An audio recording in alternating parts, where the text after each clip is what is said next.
Alors, un sujet sur les assurances de voitures électriques, c'est intéressant pour ceux qui voudraient sauter le pas. Alors moi, personnellement, avec mon Kona électrique, je paye 42 euros par mois, tout compris. Donc j'ai assuré évidemment tout risque, hein, la voiture qui était neuve en 2018, donc ça fait quasiment 500 euros par an.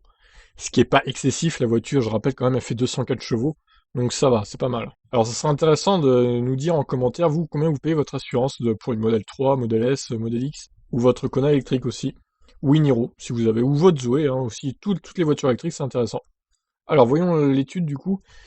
Selon la dernière étude du site Assurland, les prix moyens d'assurance auto pour un Français est de 611 euros. Le prix moyen. 611 euros, c'est beaucoup hein, quand même.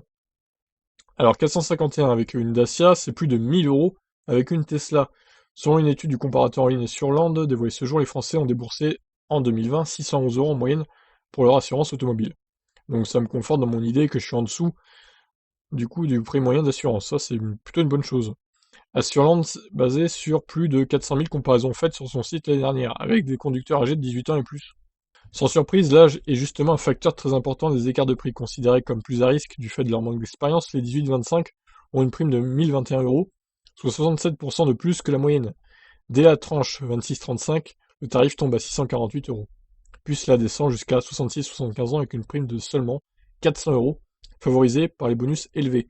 C'est aussi la tranche considérée comme la plus expérimentée et la plus prudente.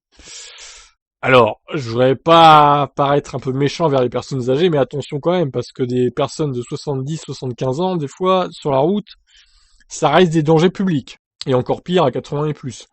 Donc attention, c'est pas les meilleurs conducteurs, hein, plus de 70 ans, je dirais moi, hein. Je dirais que la meilleure tranche, c'est entre 30 et 50 en gros, quoi.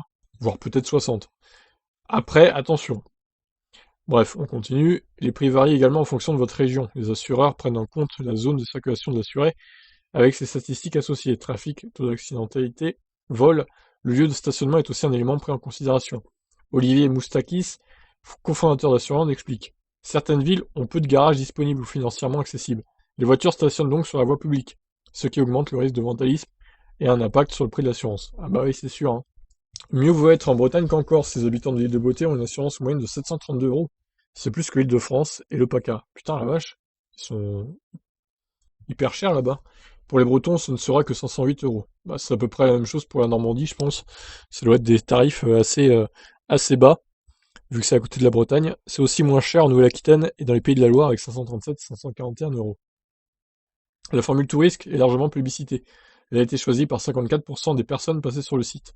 Forcément, c'est avec elle que la prime est la plus élevée, avec une moyenne de 643 euros. 18% ont opté pour le minimum légal, la responsabilité civile seule, avec prime moyenne de 569 euros. Pour Olivier Moustakis, si le tout risque reste sur les conducteurs, ce n'est pas toujours le meilleur choix à faire, surtout si vous êtes un bon conducteur et que votre véhicule a plus de 8 ou 9 ans. Bah oui, clairement, une voiture d'occasion d'une dizaine d'années ou 15 ans même, ça sert à rien de l'assurer en tout risque, hein. Il conseille d'opter pour une formule intermédiaire avec une option bris-de-glace et vol incendie et souscrire à la garantie du conducteur qui offre une protection en cas de dommages corporels pour le conducteur. Dernier aspect qui joue sur les prix et non des moindres, la marque. Sans surprise, plus le modèle est cher, plus l'assurance est élevée. La plupart des marques situées au-dessus du prix moyen sont des labels haut de gamme, et le record n'est pas détenu par Porsche avec ses 929 euros. L'allemand est dépassé par Tesla, qui est carrément au-dessus de la barre des 1000 euros, avec 1032 euros. Ça coûte que 929 euros d'assurer une Porsche. Putain, je trouve pas ça très cher, hein. Les modèles de la marque sont onéreux, rares et suscitent la convoitise. Land Rover, Jaguar, Audi et BMW sont situés entre 700 et 550 euros. Volkswagen est le généraliste le plus cher à 655 euros. Peugeot est à la moyenne, 607, avec des prix un peu plus élevés que Renault, 592. La popularité du 3008 auprès des vendeurs doit l'expliquer. À l'autre bout, on a sans surprise le spécialiste du low cost. Dacia peut même mettre en avant ce bel atout, puisque la prime moyenne est de seulement 451 euros. Et Mitsubishi, c'est autour de 498 euros. Ok, bon ben voilà. Intéressant, hein, les véhicules les moins chers en assurance du coup. Globalement, ça reste Dacia, Mitsubishi. Renault est pas hyper cher non plus en assurance en moyenne. Bon, apparemment, voilà, ce qui fait monter les prix d'assurance, c'est les voitures neuves aussi, hein, clairement. Donc, par contre, le Tesla, ouais, c'est quand même du luxe d'assurer sa Tesla. Bon, j'imagine que c'est les modèles S et modèle X, hein, à ce prix-là, c'est pas la modèle 3 non plus. Donc dites-moi en commentaire hein, combien coûte l'assurance, la modèle 3, ça sera intéressant de comparer vos assurances respectives. Moi je suis à la Massif, donc le Kona, 500 euros par an environ, en formule tout risque. Voilà, voilà, je vous laisse réagir. Ciao, ciao.